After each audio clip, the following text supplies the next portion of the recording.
김문수 후보 캠프에서 청년 대변인 활동을 하고 있는 두 분을 모셨습니다. 조영술 대변인 모셨습니다. 예, 안녕하세요. 최인호 대변인 모셨습니다. 예, 안녕하십니까. 예.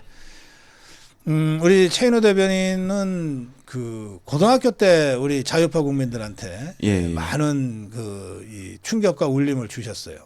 예. 그때 그 고등학교가 어디였죠? 그게 인원고등학교였습니다. 인원고등학교. 예. 그 정교조하고 싸우면서. 예, 맞습니다. 그때 정치 편향 교육을 문제 제기하면서 이제 시작했었습니다. 예. 학교 앞에서 그 막 노숙 텐트 농성 투쟁하고 그랬죠. 예, 맞습니다. 학교 앞에서 하다가 이제 교육청으로 옮겨서도 하고 뭐 그랬었습니다.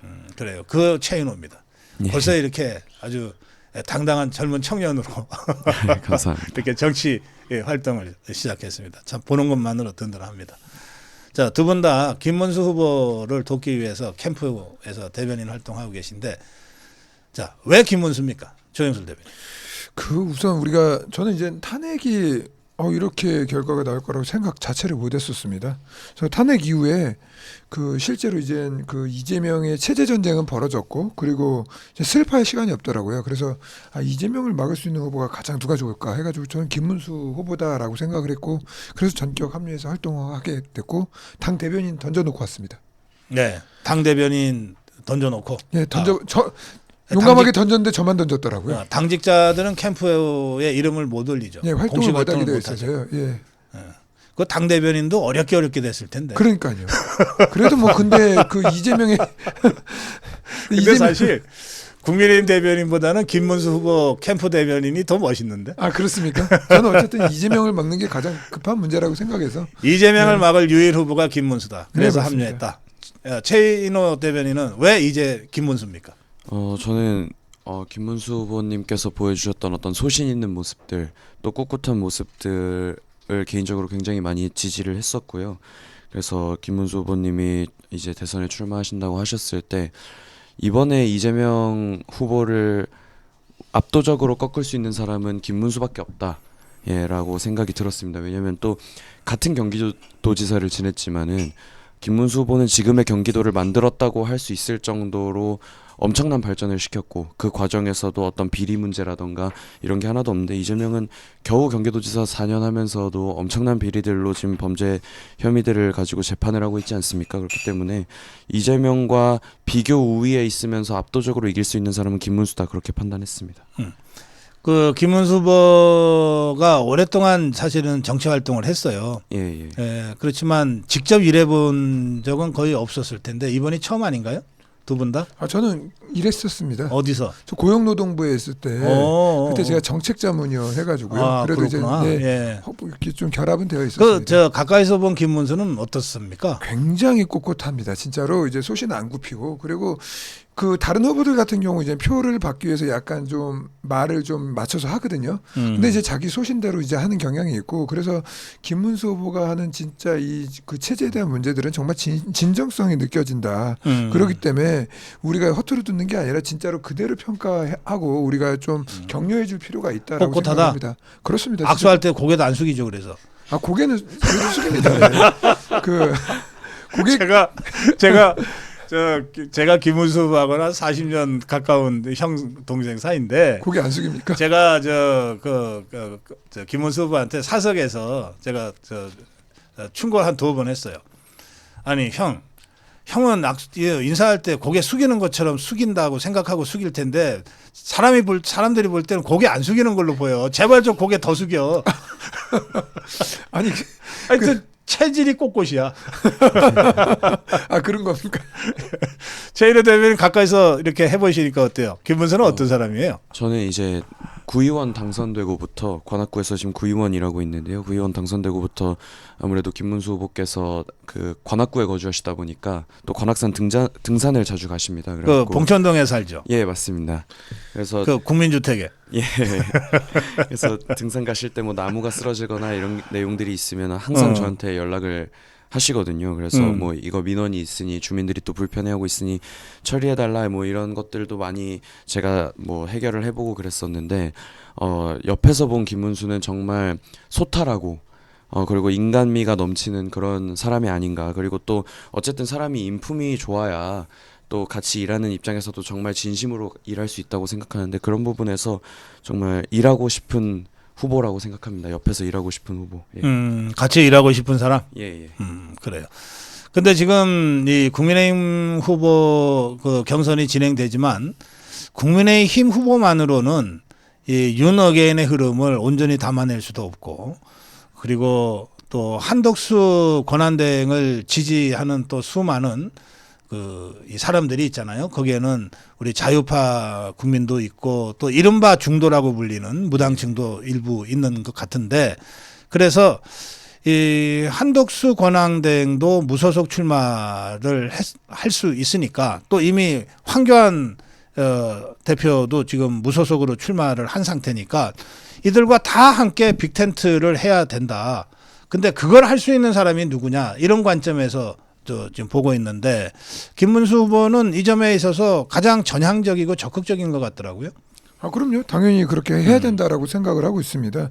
우리가 지금 이제 이재명이라는 어떻게 보면 이제 거악이잖아요. 그래서 행정부도 장악하고 이미 사법부는 거의 반쯤 장악한 것 같아요. 헌재부터 해가지고 그러기 때문에 이를 상대하기 위해서는 정말로 이제 자유파 진영이 전부 다 합쳐야 된다. 하나하나 다 모아야 된다. 해서 만났던 게 이제 나경원 그리고 이철우, 유정복 전부 다 만나고 왔고 더 나아가서 이제 바깥에 있는 분들도 이재명과 싸울 수 있다라면 그리고 자유를 지키고 독재와 싸우고 반체제 전쟁을 하는 이재명을 막기 위한 대책으로 확산을 하기 위해서는 전부 다 합쳐야 된다. 빅텐트가 아니라 포위를 해야 된다. 아예 다 모여서 그렇게 생각을 하고 있죠.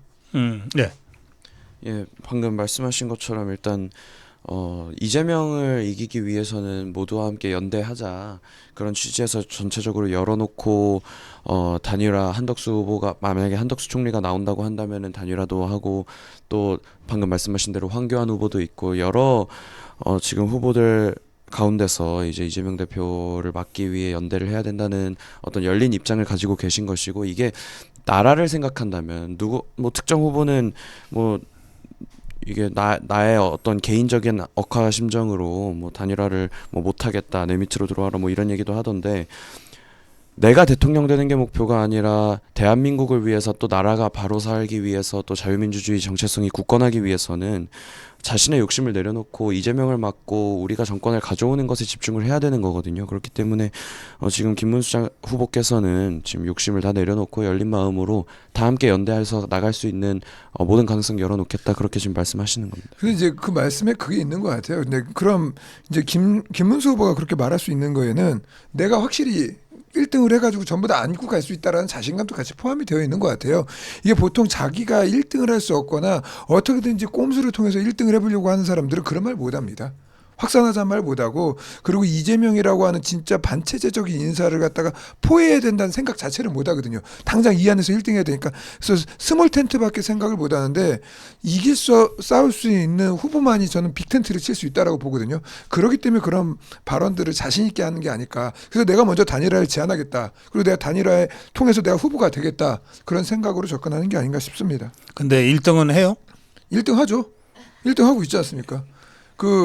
뭐 어제자 여론조사에서 보면 뭐 그래도 뭐 이제 일단 당내 경선에서는 그 이제 강력한 1등으로 나오는 것 같고요. 그리고 여론조사 공정? 공정뿐만이 아니라 뭐 이제 어제 2군데 나왔더라고요. 2군데 나왔는데 다른 후보들보다는 이제 그래도 이제 배 가까이 나오는 결과들은 나오고 있지만 그럼에도 이제 그 부분의 문제가 아니라 더욱더 확산되는 부분들 우리가 국민의힘만 갖고 치를 수 없거든요. 전부 다 힘을 합쳐야 되기 때문에 그 보수 진영 전체를 아울릴 수 있는 어떻게 보면 이제 국민의힘 후보로서 저는 최종적으로도 해볼 수 있다. 이렇게 보고 있습니다. 또 조기 대선 준비를 아예 안 하셨다 보니까 출마를 고민하다가 또 선언을 하셨다 보니까 이제 막 캠프가 구성되고 선거를 시작하는 입장이라서 앞으로 점점 더 지지율은 올라갈 거라고 생각하고 있습니다. 그래요. 아직 본부 다 못 채웠어요. 아직도. 이게 미리 준비를 안 하다 그럼 보니까. 두 사람은 사무실에 책상도 없어요? 저는 있죠. 저희는 있습니다. 그러니까 이게 그 본부라는 게 이제 본부장들도 아직 다 못 채우고 있는 게 바로 그거거든요. 다른 후보들은 말 안 하고 뒤에서 이미 캠프의 인선을 다 끝내놓고 한 번에 빵 터뜨렸는데 우리는 지금 모이는 대로 지금 꾸려 나가다 보니까 그 피치를 바로 올릴 수 있지 않을까 그렇게 생각하고 있습니다. 네, 우리 최인호 대변인은 이제 20대인가요? 예, 그렇습니다. 1230 세대가 1, 2, 3 계엄으로 개몽됐다고들 많이들 얘기하잖아요. 예, 예. 실제로 내가 개몽됐다고 말씀하시는 1230 세대들이 많습니다. 예. 또 그들이 지금 윤어게인 예, 집회 행진을 점점 더 확산시켜 가고 있잖아요. 예, 예. 이제는 뭐 지방에서도 매일같이 윤어게인 행진과 집회가 있습니다. 예. 같은 세대로서 우리 최인호 대변인은 그 윤어게인 젊은 청년들이 주도하는 윤어게인 집회와 행진을 어떻게 보고 계십니까? 예, 이건 뭐 대변인으로서가 아니라 뭐 캠프 내에서 청년들의 입장을 전달하는 또 역할로서 네. 그리고 또 저는 개인적으로 지금 뭐 탄핵 전국 때 계속해서 집회를 나갔었거든요.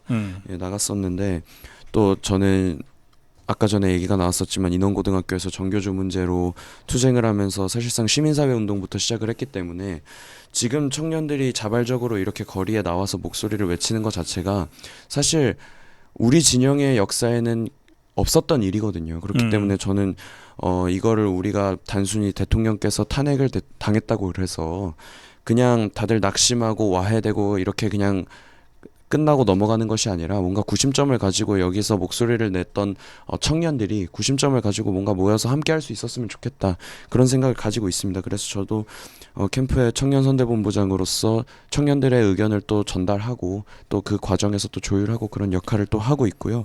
그리고 이 청년들이 어쨌든 많이 낙심도 하고 마음의 상처도 클 텐데 국민의힘의 대통령 후보라면은 그런 청년들의 마음도 위로하고 품을 수 있는 그리고 그 청년들의 지지를 끌어올 수 있어야 된다고 생각하기 때문에 그런 의견을 캠프에서 잘 전달하도록 하겠습니다. 예, 좌파들이 김문수 후보에 대해서 또 지금 경선이 붙으니까 이제 다른 경선 캠프에서도 김문수 후보에 대해서 나이가 많다, 꼰대다 이런 식의 공격을 지금 막 해오고 있거든요. 그 부분 관련해서 근데 실제로 이제 그 가까이서 이제 지금 선거 운동을 해보면 어때요? 그 말이 잘 통합니까? 예, 그렇습니다. 그리고 이게 뭐 나이 많다고 해서 꼰대다 뭐 약간 노쇠 이미지 프레임으로 공격이 들어오기도 하는데요. 네. 일단은 젊은 꼰대라는 말도 있지 않습니까? 이게 나이가 많냐 적냐는 중요한 것이 아닌 것 같고 개인의 인품과 어떤 태도와 그런 것들이 가장 중요한 것 같은데 후보님께서는 워낙 주변에 친절하시고 인품이 좋으시기 때문에 청년들 입장에서도 거부감이 크게 없는 것 같습니다. 그리고 아무래도 가장 낮은 곳에서부터 서민들과 함께 하셨던 경험이 있으신 후보이기 때문에 청년들과의 어떤 공감대 형성도 되게 잘 되는 것 같습니다. 예. 김문수 후보가 저보다 한 5년 선배인데요. 근데 이렇게 좀 가끔 뭘 함께 해본 적이 있어요. 뭐 하루 종일 같이 촬영을 해본 적도 있고. 근데 확실히 체력은 저보다 좋은 것 같더라고. 아니 걷는데 내가 못 따라가겠어. 왜 이렇게 빨리 걷는지 몰라? 푸시업 한 번에 80개 합니다. 이번 했는데 저희 캠프에서 그 미디어 팀이 같이 촬영을 그러면 했는데 나만 아니라 여러분들도 다 못 따라가시겠네. 그러니까 미디어 팀의 젊은 30대가 촬영을 했는데 20개, 30개는 80개를 해버린 거예요. 안 됩니다. 그거. 체력이 그냥 보통 체력은 아닌 거 아니 같아요. 80회를 뭘 했다고? 푸시업을 안 쉬고 80개. 팔굽혀펴기? 네. 팔굽혀펴기를 안 쉬고. 1분 동안 80. 근데 이제 거기 아니 정치는 안 하고 맨날 이거 웨이트만 하나? 거의 뭐 특전사 수준하고 거의 비슷한 숫자입니다. 그게. 그러다 보니까 체력은 기본적으로 받쳐지는 것 같고요. 그리고 예. 진짜 그런 것 같아요. 그 청년들한테 이게 통하는 이유가 정말 자유대한민국의 미래가 소멸되는 거에 대한 걱정이 많더라고요. 예. 그러기 위해서는 이제 청년들이 기본적으로 그러다 보니까 연금 문제 얘기하는 거고 뭐 저출산 문제 맨날 얘기하고 일자리 문제 얘기하는 게 청년들이 지금과 같이 이렇게 어떻게 보면 숨쉬듯 자유를 누렸는데 이게 내가 숨쉬는 게 오염된 공기가 많이 있었구나라는 인식을 했고 그래서 거리로 나온 부분들이 많지 않습니까? 그러다 보니까 이들이 미래가 이렇게 어두워진 거를 생각해 봤더니 그동안의 포퓰리즘이 나라를 다 망쳐놨다는 거예요. 그러다 보니까 연금 문제, 그래요. 예. 출산 문제 이런 얘기 한 게 아닐까 싶습니다. 그래요. 며칠 전에 홍준표 후보가 갑자기 김문수 후보한테 뭐 저 문세영이 막 이러면서 그러길래 깜짝 놀랐어요. 근데 생각해 보니까 그래. 그러니까 뭐 생물학적 나이보다 그 정치적인 나이, 정치적 나이, 또 정치적 이미지, 정치적 마인드가 훨씬 중요하다. 그런 말씀이 다시 떠오르네요. 자, 마무리 한 말씀씩 듣겠습니다. 먼저 하시죠. 예.